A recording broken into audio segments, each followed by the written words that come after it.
میں کبھی جن پر یقین نہیں کرتا تھا۔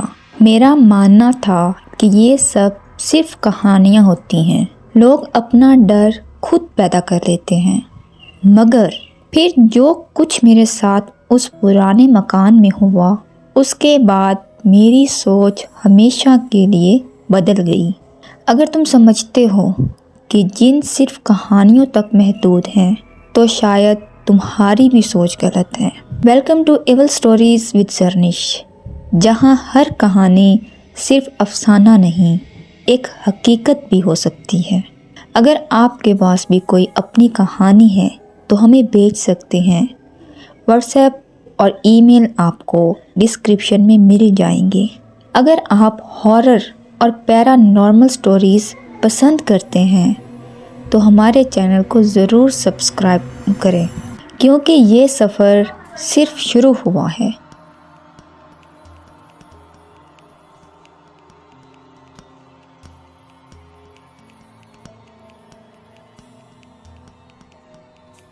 میں نیا شہر آیا تھا اور مجھے ایک کرائے کا گھر چاہیے تھا۔ ایک مکان مل گیا جو اچھا بھی تھا اور سستا بھی، اتنا سستا کہ مجھے خود حیرت ہوئی جب میں نے مالک مکان سے پوچھا کہ کرایہ اتنا کم کیوں ہے، تو اس نے بس یہی کہا، بس بیٹا، کچھ لوگ ہر جگہ ایڈجسٹ نہیں کر پاتے۔ مجھے کیا، مجھے صرف ایک جگہ چاہیے تھی۔ میں نے بنا سوچے سمجھے اس گھر کو لے لیا، لیکن بس کچھ ہی دن بعد مجھے محسوس ہونے لگا کہ یہ جگہ عجیب ہے۔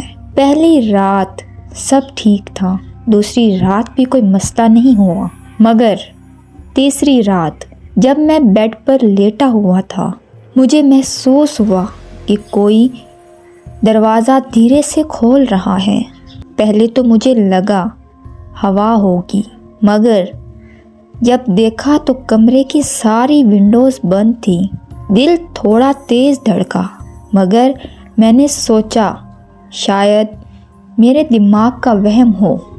اگلی رات جب میں سو رہا تھا تو رات کے بیچ ایک عجیب آواز نے میری نیند توڑ دی، جیسے کوئی ہلکی آواز میں میرا نام لے رہا ہو۔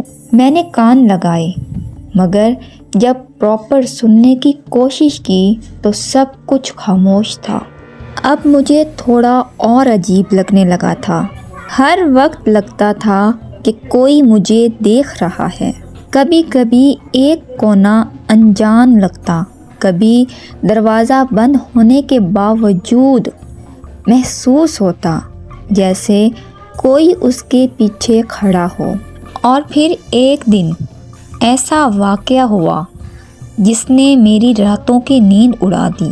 میں اپنی الماری سے کپڑے نکال رہا تھا جب مجھے الماری کے شیشے میں اپنی پرچھائی کے علاوہ ایک اور سایہ نظر آیا، ایک اجنبی سایہ جو بالکل میرے پیچھے تھا۔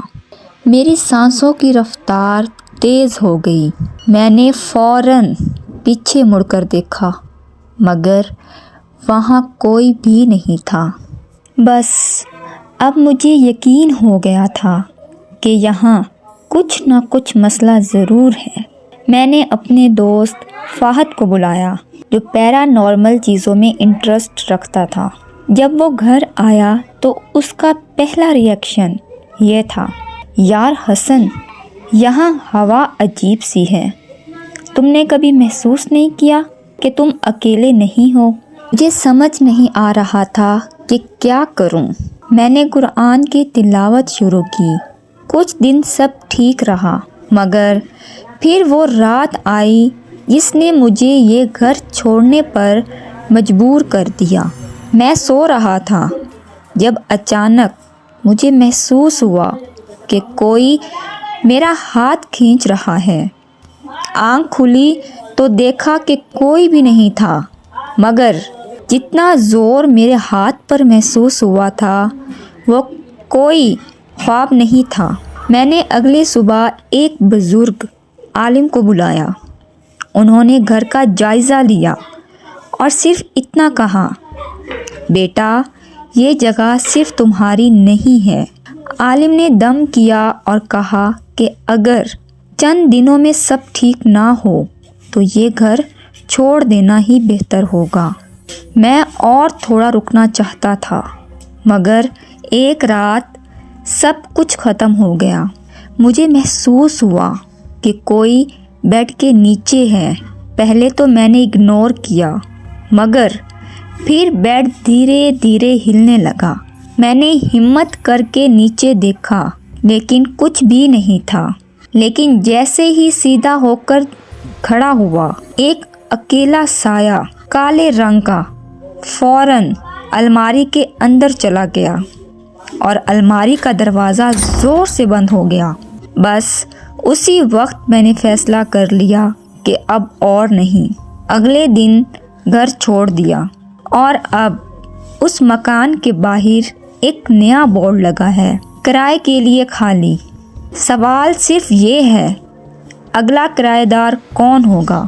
اگر آپ کو یہ کہانی پسند آئی تو لائک، کمنٹ اور شیئر کریں، اور اگر آپ بھی کسی عجیب جگہ پر رہ چکے ہیں تو ہمیں ضرور بتائیں۔ اور ہاں، ایول اسٹوریز وتھ زرنش کو ضرور سبسکرائب کریں، کیونکہ اگلی ایپیسوڈ میں شاید آپ کی ہی کہانی ہو۔ ملتے ہیں اگلی کہانی میں، تب تک کے لیے اللہ حافظ۔